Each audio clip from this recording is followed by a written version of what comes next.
നമസ്കാരം, കൊട്ടാരക്കര മീഡിയയിലേക്ക് സ്വാഗതം. സംസ്ഥാനത്ത് സ്വർണ്ണവിലയിൽ ഇടിവ് തുടരുകയാണ്. ഇന്നും സംസ്ഥാനത്തെ സ്വർണ്ണവില കുറഞ്ഞു.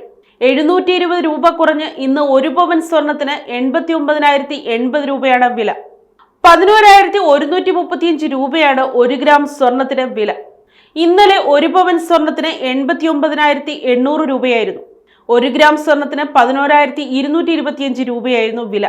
ലക്ഷത്തിലേക്ക് എത്തുമെന്ന് തോന്നിപ്പിച്ച സ്വർണ്ണവില 90,000-ന് മുകളിലും താഴെയുമായി കൂടിയും കുറഞ്ഞുമിരിക്കുന്ന അവസ്ഥയാണ് കുറച്ചു ദിവസമായി കാണുന്നത്. 89,000-ന് താഴേക്കും വില ഇടിയാൻ സാധ്യതയുണ്ട് എന്ന സൂചനയാണ് വിപണിയിൽ നിന്നും ഇന്ന് ലഭിക്കുന്നത്. കഴിഞ്ഞ 3 ആഴ്ച കൊണ്ട് സ്വർണത്തിന് കുറഞ്ഞിരിക്കുന്നത് 8,200 രൂപയിലേറെയാണ്. മുൻപ് ചില സാമ്പത്തിക വിദഗ്ധർ പ്രവചിച്ചതുപോലെ സ്വർണം വൻ ഇടിവിലേക്ക് കൂപ്പുകുത്തുമോ എന്ന് കാത്തിരിക്കുകയാണ് സ്വർണപ്രേമികൾ. സ്വർണ്ണവിലയിൽ ഇനിയും ഇടിവ് തുടരുമെന്നാണ് സാമ്പത്തിക വിദഗ്ധർ ഉൾപ്പെടെ വ്യക്തമാക്കുന്നത്. അങ്ങനെയെങ്കിൽ സ്വർണം വാങ്ങാൻ തയ്യാറെടുക്കുന്ന ആളുകൾക്ക് ഈ തുടർച്ചയായ വിലയിടിവ് ഗുണം ചെയ്യും. സ്വർണ്ണ വിലയിലുണ്ടാകുന്ന ഉയർച്ചയനുസരിച്ച് സ്വർണത്തിന്റെ ആവശ്യകതയിൽ ഇടിവുണ്ടായിട്ടില്ലെന്നത് എടുത്തു പറയേണ്ടതാണ്. ആഭരണത്തിന് മാത്രമാണ് ആവശ്യക്കാർ കുറയുന്നത്. അതേസമയം ബാർ, കോയിൻ, ഡിജിറ്റൽ ഗോൾഡ് എന്നിങ്ങനെ പല രീതിയിൽ സ്വർണ്ണ വിൽപ്പന നടക്കുന്നുണ്ട്.